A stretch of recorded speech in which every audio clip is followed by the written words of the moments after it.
Well, Okay, Debbie, it's yours. thank you so much. It's so good to be here. Um, so first of all, I just really want to acknowledge Melody for her commitment to her people, to all of you, um, learning the value of follow-up, because she knows it's pretty clear from what all of you shared that the fortune is in the follow, and this is where most people are dropping the ball. And I want to acknowledge all of you for your courage to be doing what you're doing, to be feisty enough to persevere in your business, because not everyone is willing to do what it takes to be an entrepreneur, because obviously, especially during this time, lots of ups and downs. Um, and so I just really want to acknowledge all of you for having the courage to keep doing what you're doing and to show up here today to learn about some skills that will help you to grow your business. So I'm going to share my screen, and I have a PowerPoint for all of you, but I want this to be super interactive.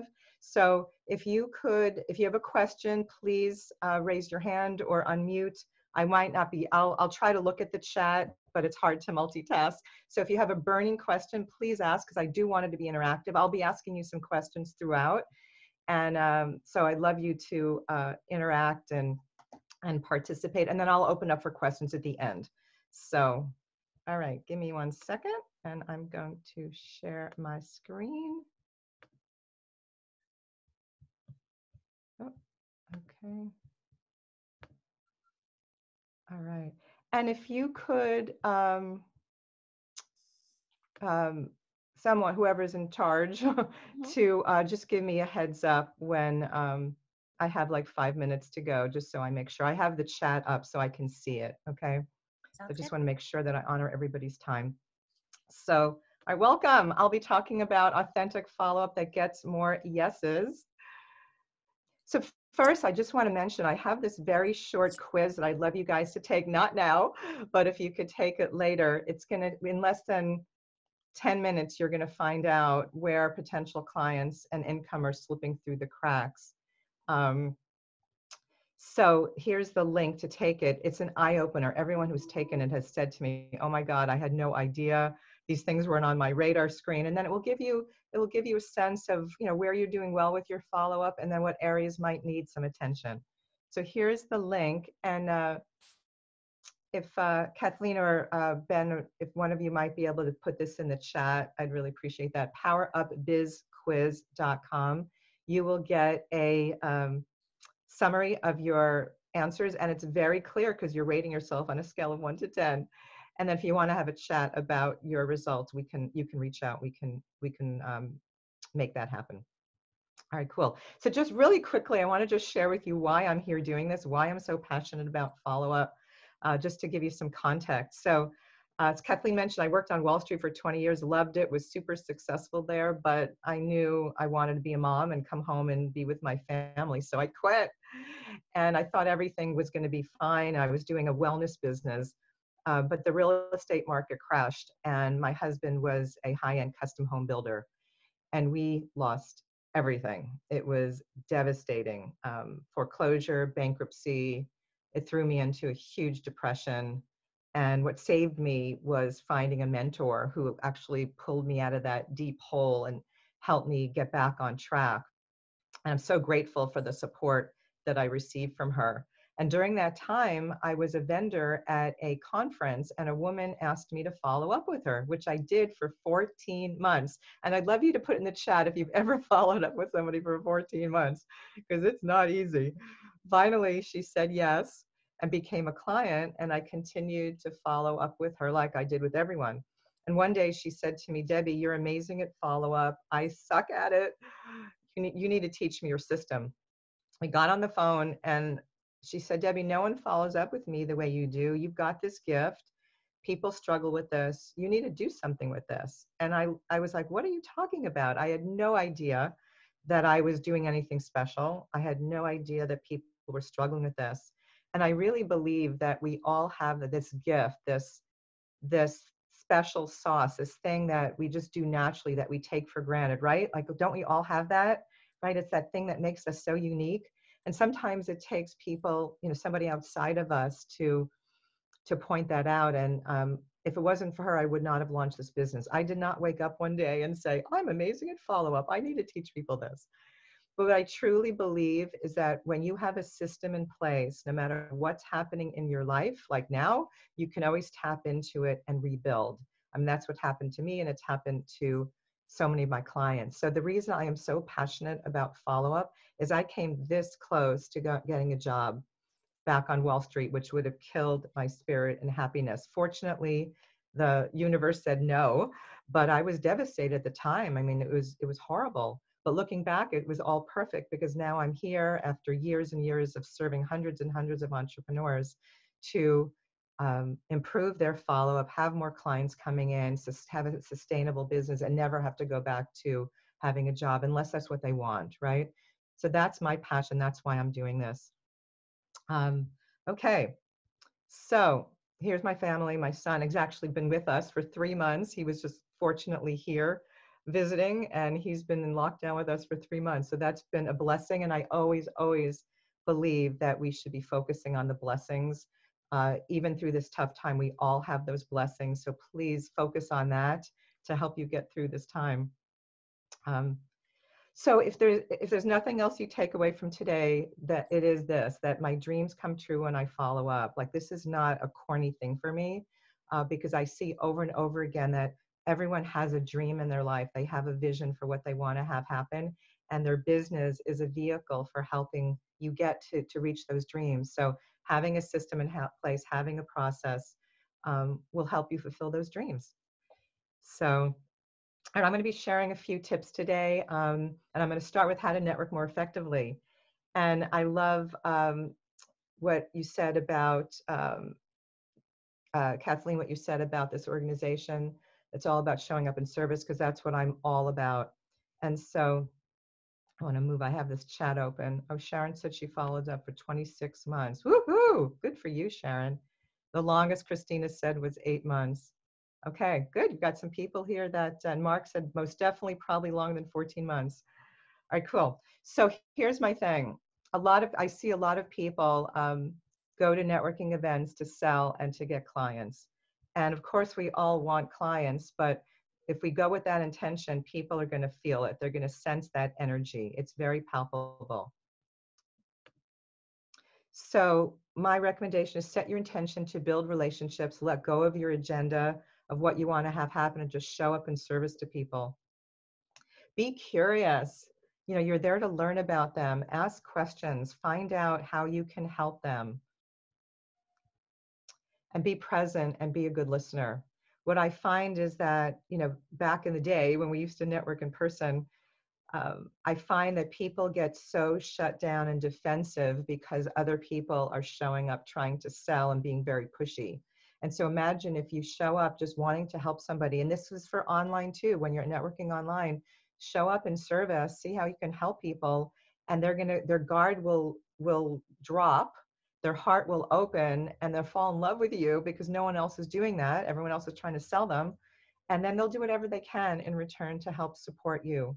And so I find that you'll actually end up getting more clients when you don't talk about yourself and you're not trying to sell, because it's the relationship that you're building that's going to lead to those referrals, and to those people leaning in and wanting to work with you as well and becoming a client. So make it about them. I've already said that. Now, this is the thing. One of the things that I see people do a lot, is that they just hose people down with too much information. And so I'm really big on preparation before doing anything in your business, and preparing before you network on what you're going to say when people ask what you do. So when you prepare what you're going to say and it's super short and sweet, you won't hose people down. I was at an event in January, and this was a 3-day conference, and these were with pretty high-end coaches and consultants. And I asked this guy what he did, and he went on for 5 minutes. And I wanted to get the heck out of there, right?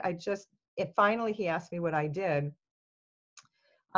So Brian, you asked a powerful question. So it just depends at what stage of the process, but when I'm first meeting someone, I like to ask them who are your ideal clients? Who do you serve? What are you most passionate about? I want them to get talking about what they do. And a really amazing question that you can ask people is, what inspired you to start your business? Because if you want to have an inspiring conversation with someone, ask an inspiring question.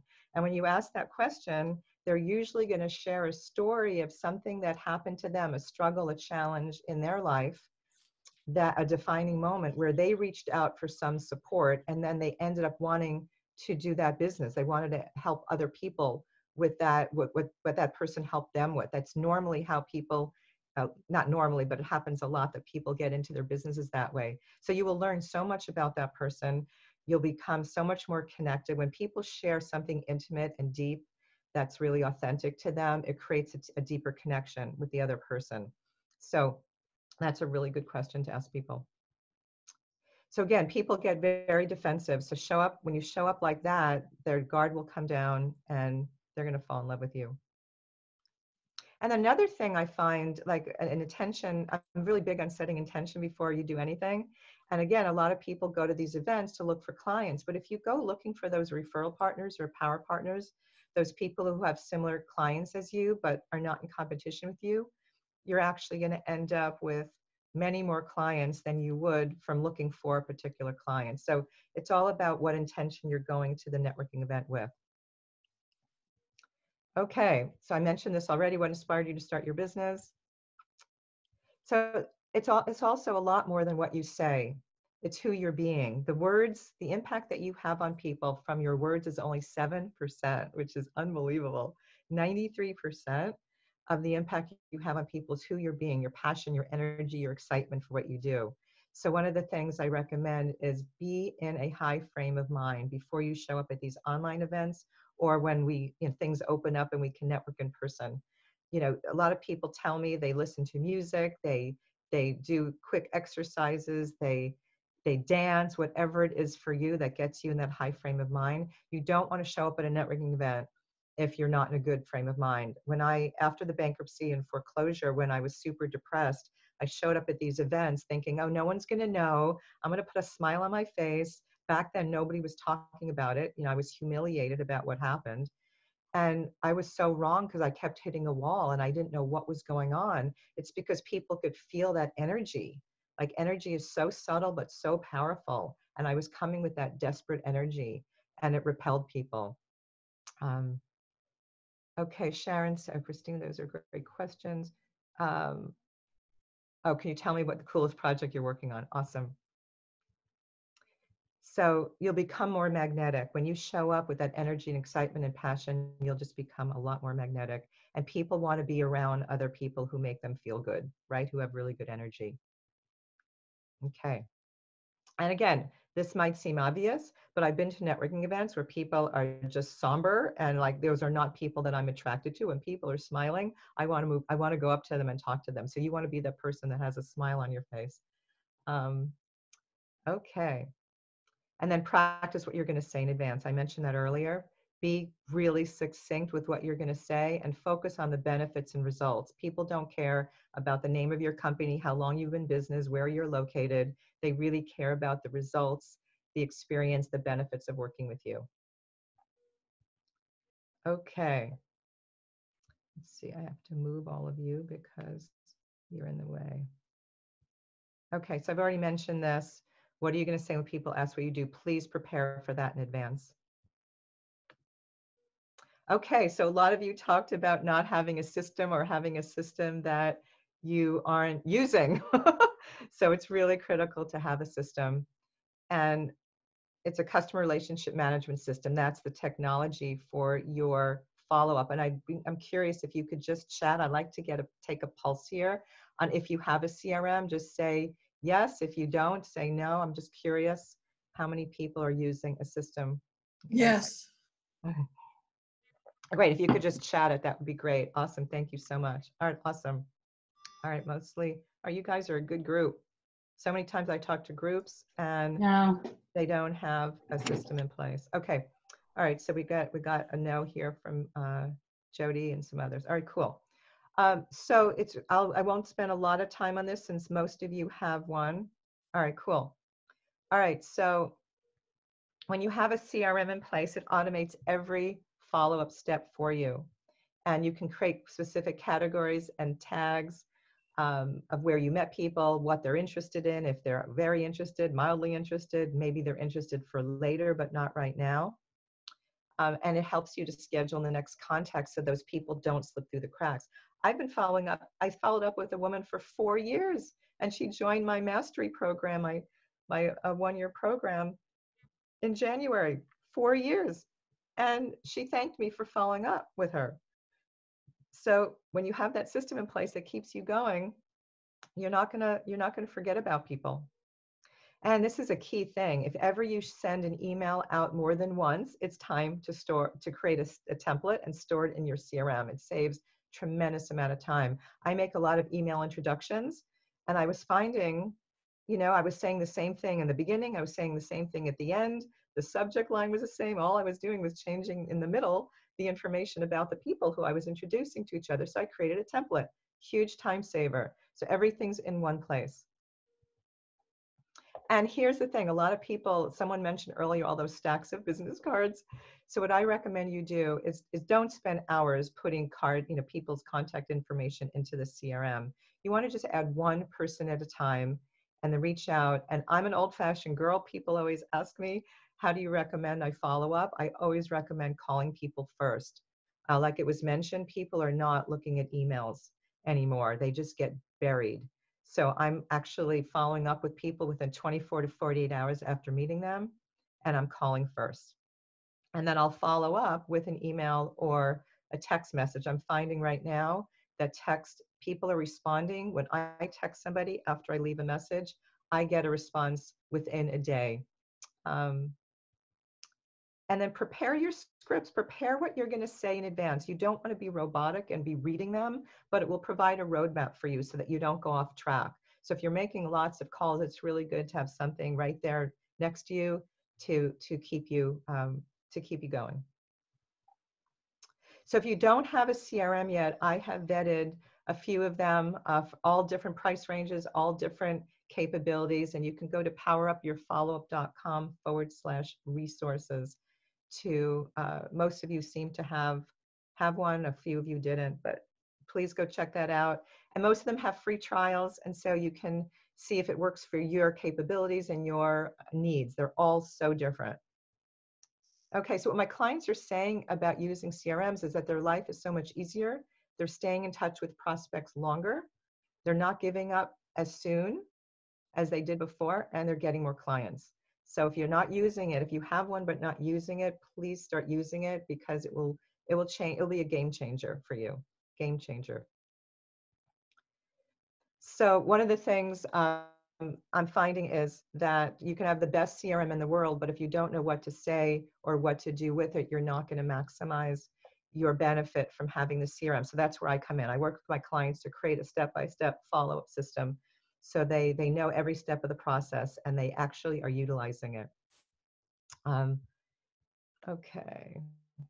So here's some statistics. Someone shared a little bit earlier, something that I'm going to share as well, that 48% of entrepreneurs never follow up. So when you network, 48% of people you will never hear from. They won't even call once, which is crazy to me. Like, I just don't understand it, but they're not following up.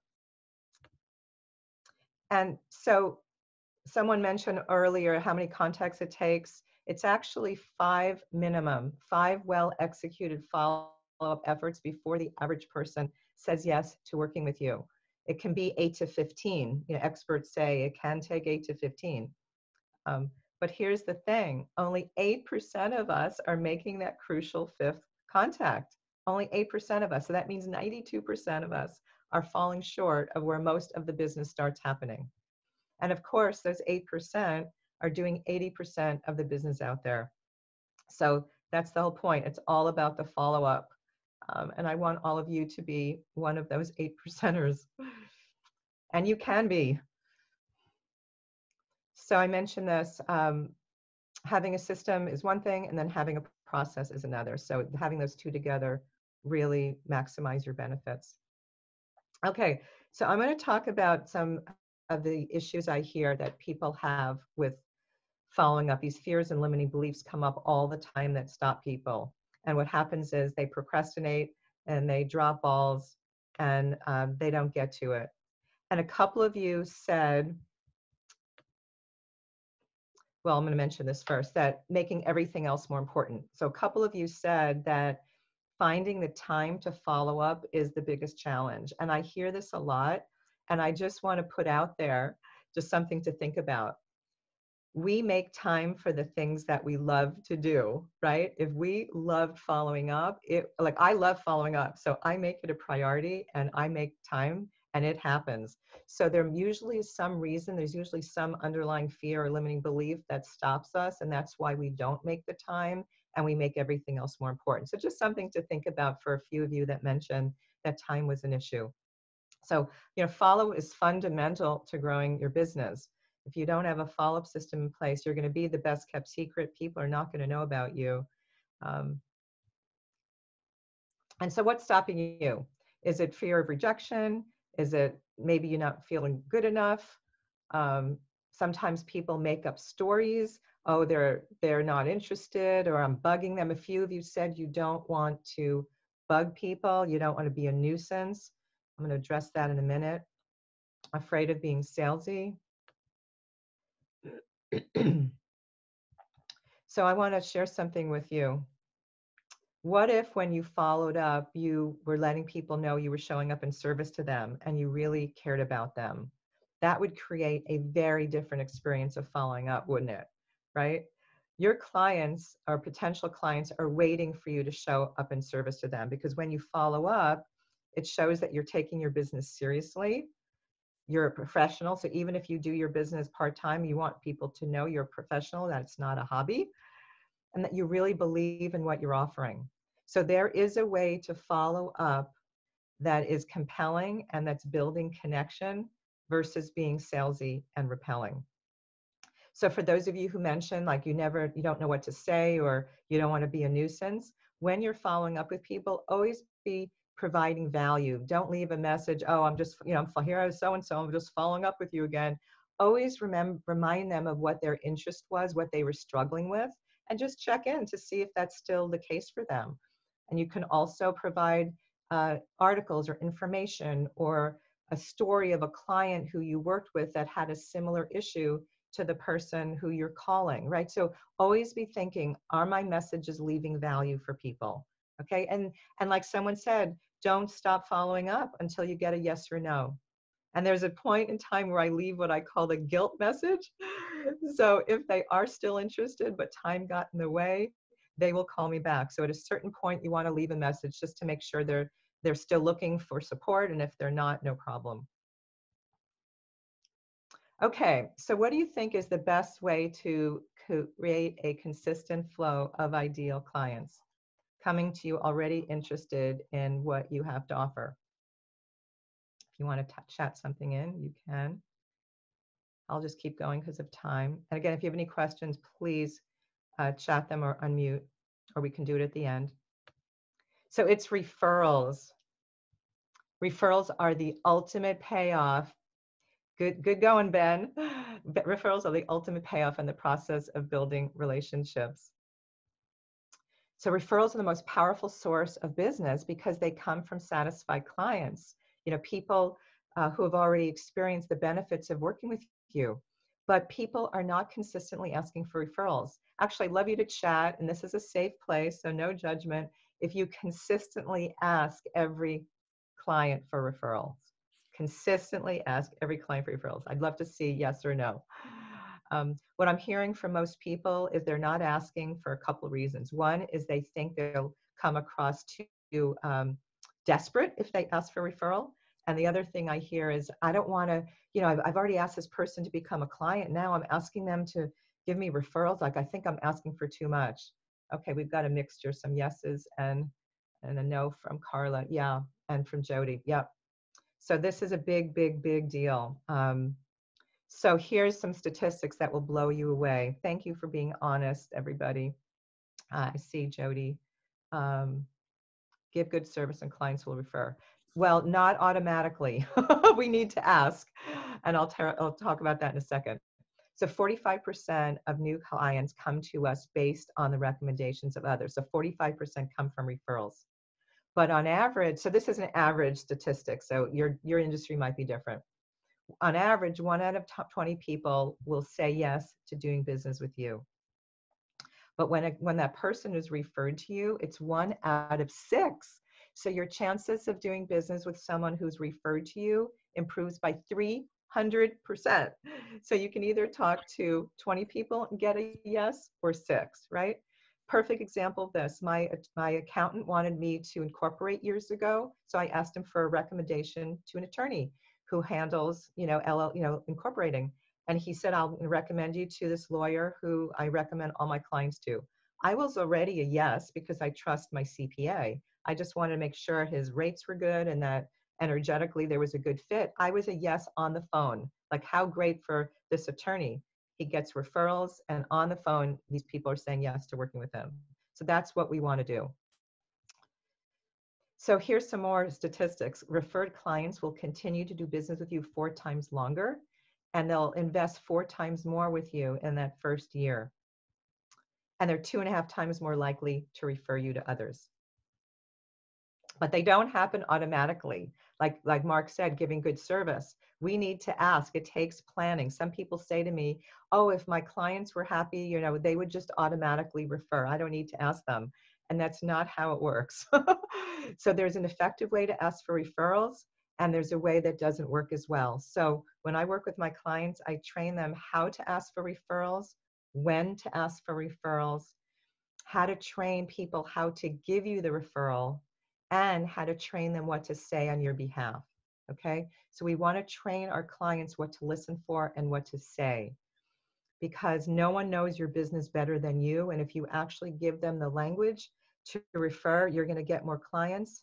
And it will just make it easier for them. I don't have time to be writing up and creating language to refer folks to people. So when people want me to refer folks to them, they send me their refer language. I keep it in a Google Doc. And when I'm ready to make a referral, I use their language. So it speeds up the process for me, and the referrals are a lot more effective.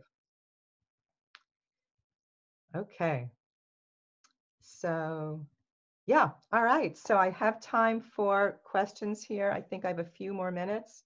So I'd love to open it up for questions. I'm going to stop sharing. So I shared, basically how important it is to be prepared, especially before you're networking, and to show up in service. We talked about importance of having a system and using it and tapping into it every single day and consistently using it. We talked about some of the limiting beliefs and fears that come up that stop people from following up. And I just want you to know, it's all about a mindset shift. When you know that when you follow up consistently with people, you're deepening the relationship, you're deepening the trust, and you're having people come closer to being a yes to working with you. So that's a really good way to look at follow-up in case you're feeling that salesy, pushy thing ever coming up. Always put their needs ahead of yours. Let go of your agenda. Don't be attached to the results, and people will feel that you're coming to them with that caring heart. And then we talked about the power of referrals. You are sitting on a gold mine. If you are not consistently asking your clients for referrals, please start doing that and making it easy for them to refer. And this also goes for your referral partners and power partners. So let me just see, I didn't get to see some of the chat here. Mark says, typically will ask my clients to refer to me to their friends and business associates. So another thing I want to mention too is I hear a lot of times people say, who do you know who you can refer to me?